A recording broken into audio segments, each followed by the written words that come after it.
नमस्कार दोस्तों, मैं श्रीकांत एक बार फिर से स्वागत करता हूं आपके फेवरेट चैनल सुपर एजुकेशन में।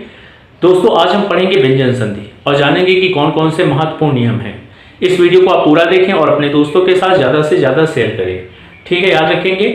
तो सबसे पहले हम डिफिनेशन जानेंगे कि व्यंजन संधि की परिभाषा क्या होती है। जिन दो वर्णों में जो संधि होती है, याद रखेंगे, जिसमें से पहला वर्ण यदि व्यंजन हो और दूसरा वर्ण भी कैसा हो, व्यंजन हो, तो वहां पर जो विकार उत्पन्न होगा उसे हम व्यंजन संधि कहते हैं। तो कुल मिलाकर डिफिनेशन यही होगी कि दो व्यंजनों के योग से जब भी विकार उत्पन्न हो उसे हम व्यंजन संधि कहते हैं। स्वर संधि की डिफिनेशन क्या होती है, जब दो वर्णों के मेल से, ठीक है, याद रखेंगे, जब दो वर्णों के मेल से विकार उत्पन्न होता है तो उसे हम संधि कहते हैं। जहां पर लेकिन जब दो स्वर आपस में मिलते हैं तो उसे स्वर संधि कहते हैं, और जब दो व्यंजन आपस में मिलते हैं तो उसे हम क्या कहते हैं, व्यंजन संधि कहते हैं। इतना याद रखेंगे।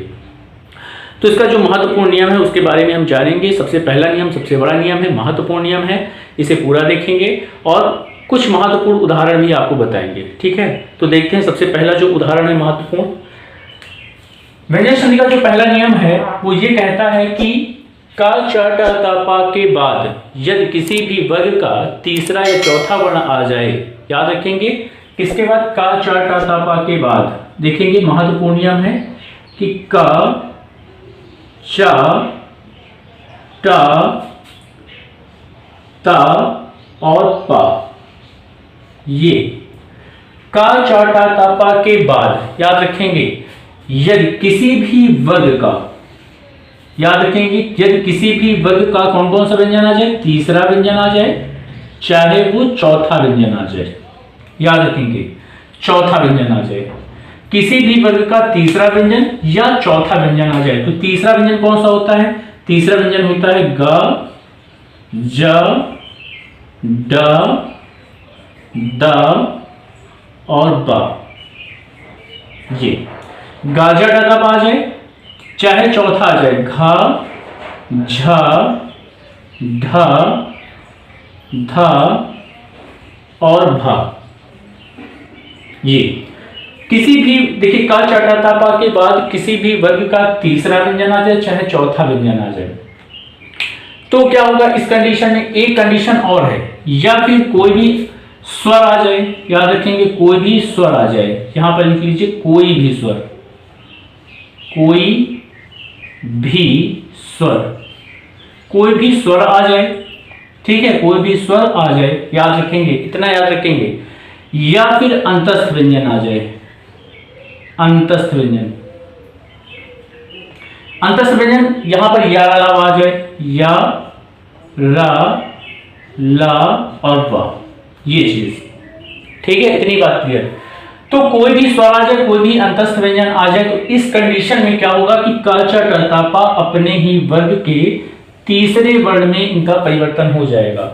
याद रखेंगे, क च ट त प अपने ही वर्ग के तीसरे वर्ण में इनका, याद रखेंगे, इनका परिवर्तन किसमें हो जाएगा, तीसरे वर्ण में, सबका।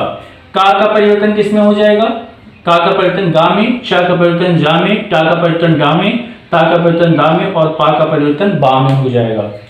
तो यहां पर कह सकते हैं कि का वर्ग का परिवर्तन, याद रखेंगे, का वर्ग का परिवर्तन, परिवर्तन अपने ही वर्ग के, अपने ही वर्ग के तीसरे वर्ण में परिवर्तन हो जाएगा, तीसरे वर्ण में परिवर्तन, ये चीज याद रखेंगे, परिवर्तन हो जाएगा, हो जाएगा, ठीक।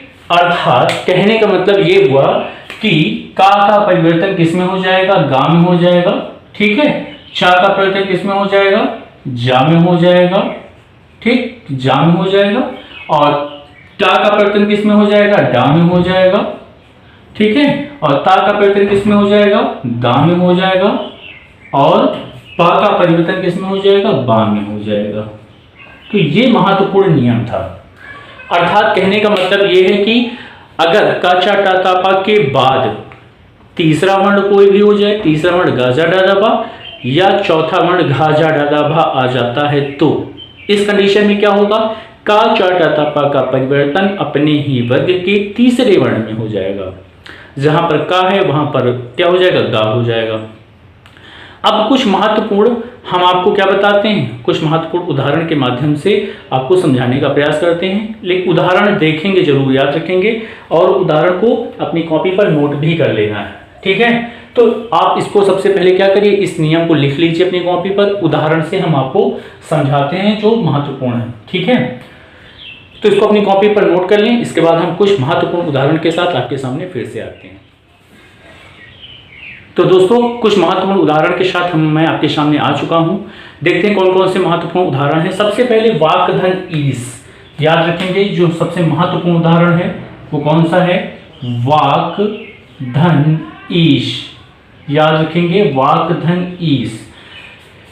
हमने आपको बताया था कि क च ट त प के बाद कोई भी अगर क्या आ जाता है, स्वर आ जाता है तो का परिवर्तन किस में हो जाएगा, गा में हो जाएगा। देखिए यहाँ पर का है और का के बाद क्या आ गया है, ई आ चुका है, ये स्वर है। तो हम क्या करेंगे, इस का परिवर्तन किस में कर देंगे, गा में कर देंगे। याद रखेंगे किस में कर देंगे, गा में कर देंगे, याद रखेंगे। तो देखेंगे वा प्लस का प्लस ई और धन क्या है, शा हो गया।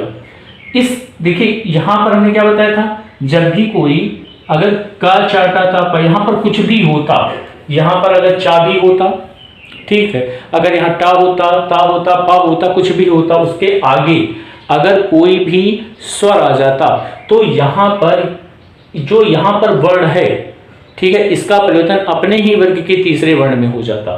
तो यहां पर का परिवर्तन किस में हो जाएगा, बहुत आसान है, गा में कर देंगे हम। अब यही ई की मात्रा हम क्या कर देंगे, गा में लगा देंगे। देख लेंगे वा प्लस यहां पर का, यहां पर क्या कर देंगे, अब गा है ना, अब यहां पर गा कर देंगे हम, गा प्लस ई और प्लस सा, ये। अब क्या करेंगे, देखिए ई की मात्रा हम किसमें लगा देंगे, गा में लगा देंगे। तो क्या हो जाएगा, ये वागीश हो जाएगा, वागीश, है ना। वाणी की देवी अर्थात सरस्वती वागीश होता है, ठीक है। इसके बाद दिक धन अंबर, एक उदाहरण और देखेंगे महत्वपूर्ण। दिक धन अंबर, दिक धन अंबर, इसको देख लेंगे। हमने क्या बताया, देखिए ई के बाद यहां पर क्या आ गया, आ गया, ठीक है। तो इस का परिवर्तन किसमें कर देंगे, गा में कर देंगे। देखेंगे कैसे होगा, यहां पर दा प्लस यहां पर हम क्या कर देंगे, अब गा कर देंगे इसके स्थान पर, प्लस क्या है, अंबर, यही तो है। अब क्या करेंगे हम, यहां पर ये आ की मात्रा किसमें लगा देंगे, गा में लगा देंगे, तो इससे हलंत हट जाएगा। तो अब इसको हम क्या लिख सकते हैं, इसको लिख सकते हैं दिगंबर, इसको हम क्या लिख सकते हैं, दिगंबर लिख सकते हैं, ये चीज, ठीक है। कुछ और महत्वपूर्ण उदाहरण देख लेंगे जो आपके एग्जाम में बहुत ज्यादा आते हैं, यही ज्यादातर एग्जाम में आते हैं, यही हमेशा बने रहते हैं, ठीक है। जैसे दिक धन अंतर होता है, एक एक उदाहरण हर नियम का हम आपको बता देंगे, ठीक है। याद रखेंगे एक एक उदाहरण हर नियम का आपको हम बता देंगे। जैसे उत्धन योग, एक और देख लेंगे, उत्धन योग, उत्धन योग। तो यहां पर क्या है, ता का परिवर्तन किसमें हो जाएगा, पहले देख लेंगे, ऊ हो गया प्लस, अब यहां पर ता है, तो देखिए ता के बाद क्या आ गया, कोई भी अंतस्थ व्यंजन आ गया। ये देखिए यहां पर ता के बाद अंतस्थ व्यंजन आ गया, तो इस ता का परिवर्तन किसमें हो जाएगा, दा में हो जाएगा, ठीक है। तो हम अब ता के स्थान पर क्या लिख सकते हैं, दा लिख सकते हैं, और प्लस क्या है, योग, ठीक। अब ये क्या हो जाएगा, आधा दा जो है क्या यहां पर लग जाएगा, या में लग जाएगा, तो ये हो जाएगा क्या, उद्योग हो जाएगा।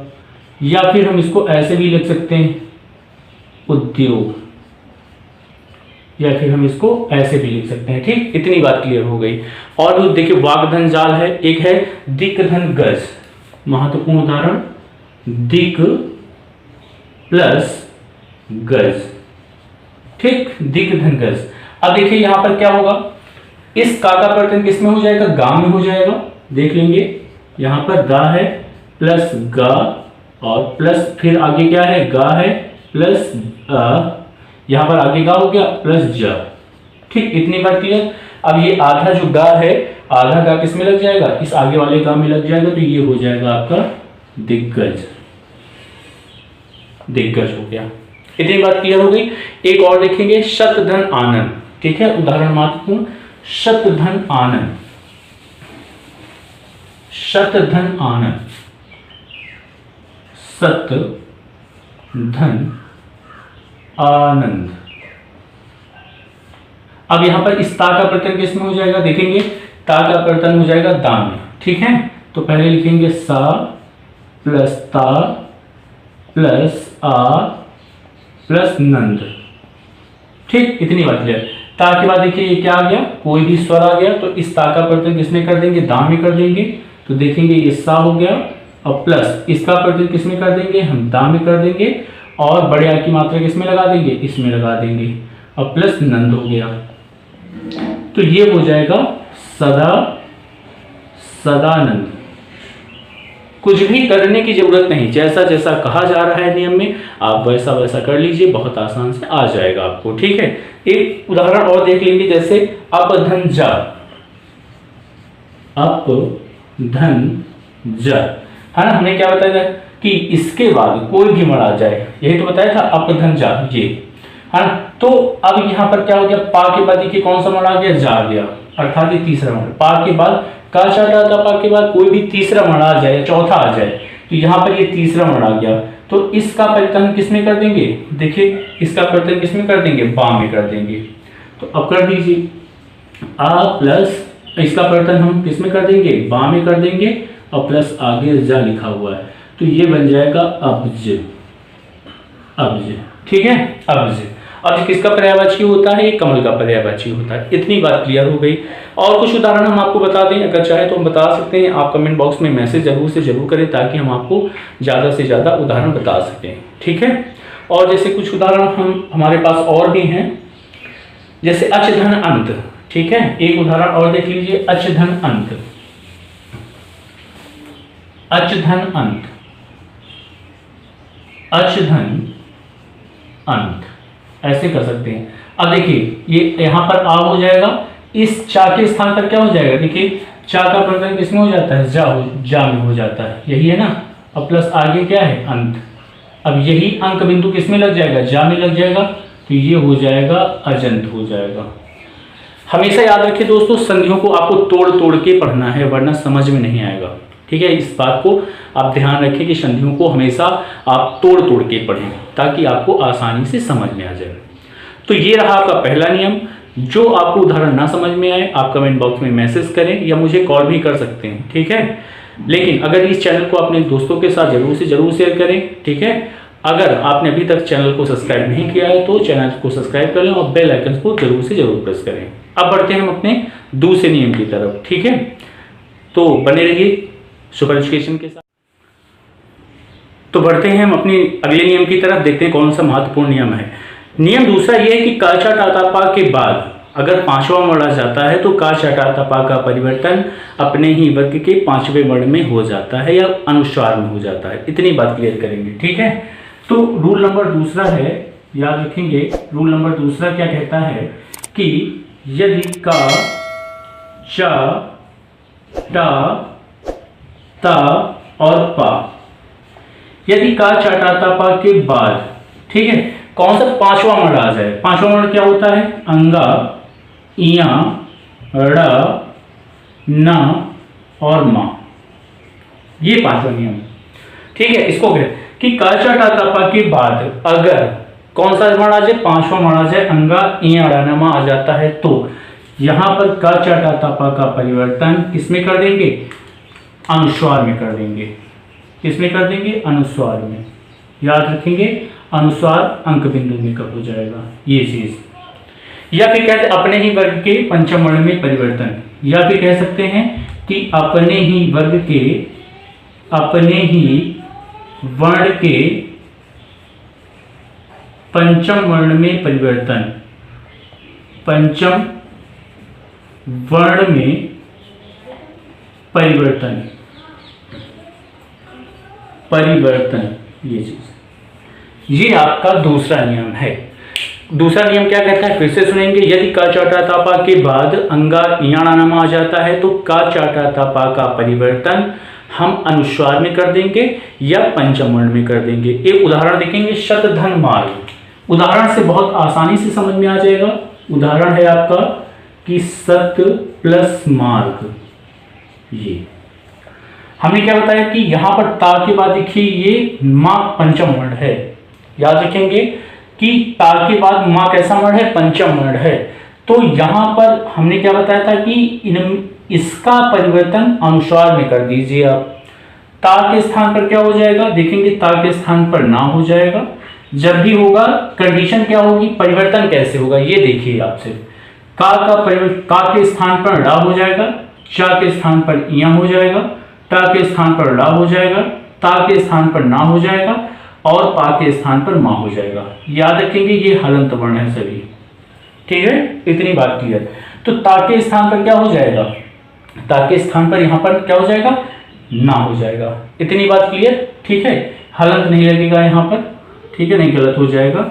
अब देखेंगे ये सब यहां पर इसके स्थान पर क्या कर देंगे हम, इसके स्थान पर ना कर देंगे, आधा ना। ठीक है, प्लस ये क्या हो जाएगा, मार्ग।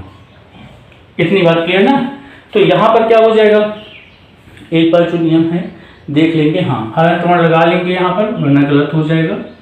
ठीक है, ये तो यहां पर आधा ना। अब देखिए, अब ये आधे ना का प्रयोग हम इसमें कर सकते हैं, अनुस्वार के रूप में कर सकते हैं। तो इसको हम कैसे लिखते हैं, ऐसे लिखते हैं, सन्मार्ग। ठीक है, या फिर आप इसको ऐसे भी लिख सकते हैं, सन्मार्ग। आप इसको ऐसे भी लिख सकते हैं। ठीक है, दो तरीके से इसका प्रयोग किया जाता है। या तो हम अनुस्वार की तरह इसका प्रयोग कर लें, या तो फिर आधे ना की तरह इस्तेमाल कर लें। एक और उदाहरण है महत्वपूर्ण, उस उदाहरण के माध्यम से आप समझेंगे। जैसे उत्धन नति होता है, उदाहरण देख लेंगे। उत्धन नति, इसको यहां से हम हटा रहे हैं, इसको साफ साफ यहां पर सीधा आपको करना है कि इनका परिवर्तन किसमें हो जाता है, अनुस्वार में हो जाएगा। ठीक है, या पांचवें वर्ण में, पांचवें वर्ण में। ठीक, जैसे उत्धन नति देख लेंगे उदाहरण। उत्धन नति उदाहरण देखेंगे।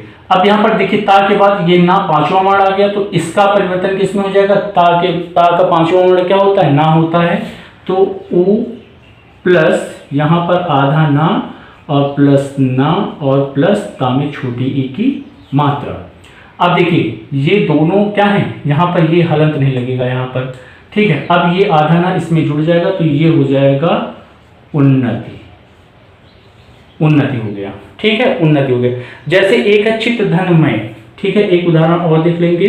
जैसे चित्त धनमय उदाहरण, तो यहां पर देखेंगे चित्त धनमय है, याद रखेंगे चित्त धनमय।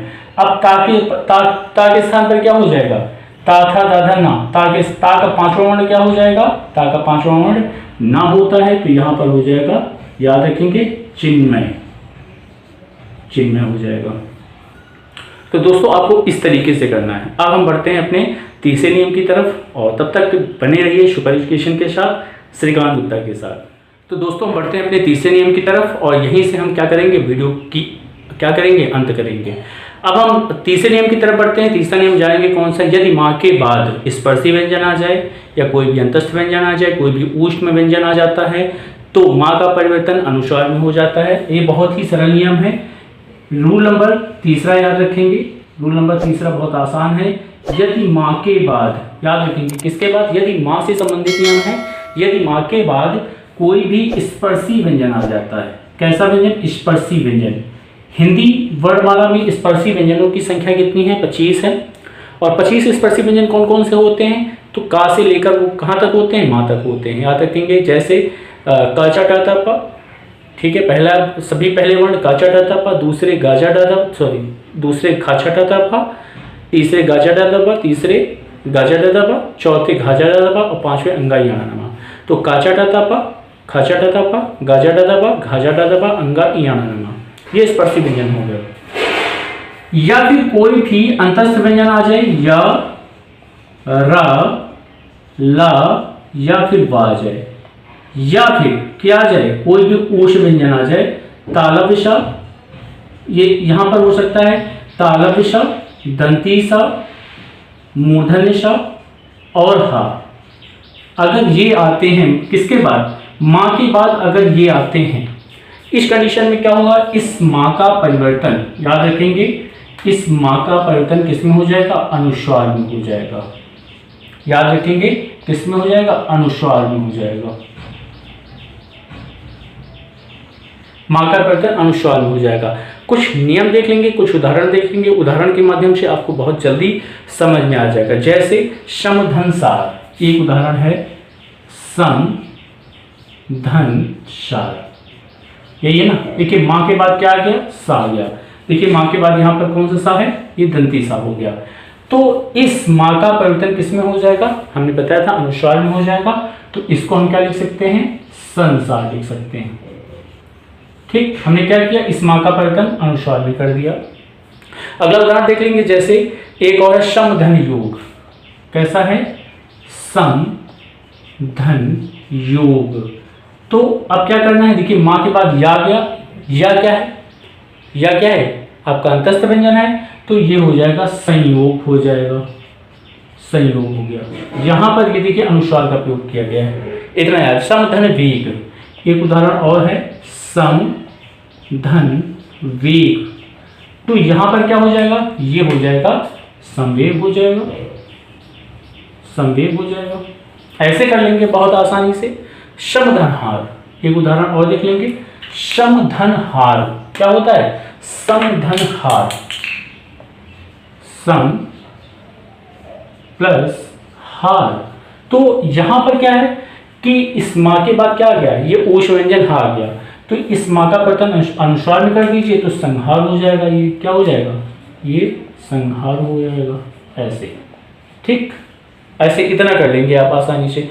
सम धन शय, एक उदाहरण और है सम धन शय। तो यहां पर क्या हो जाएगा? ये यहां पर आप संशय कर लेंगे, संशय कर लेंगे। यहां पर अनुस्वार का प्रयोग हमने कर लिया। ठीक, सम धन यम, कैसा हो जाएगा? यम, सम धन यम, सम धन यम। तो यहां पर क्या हो जाएगा? यह माँ के बाद क्या गया? या आ गया। तो यहां पर हो जाएगा संयम हो जाएगा। ठीक दोस्तों, ये रहे महत्वपूर्ण 3 नियम व्यंजन संधि के। इसके बाद इसका जब सेकंड पार्ट आएगा तो आपको और महत्वपूर्ण नियम बताए जाएंगे। इस वीडियो को आप पूरा देखें और अपने दोस्तों के साथ ज़्यादा से ज़्यादा इसको शेयर भी करें। धन्यवाद।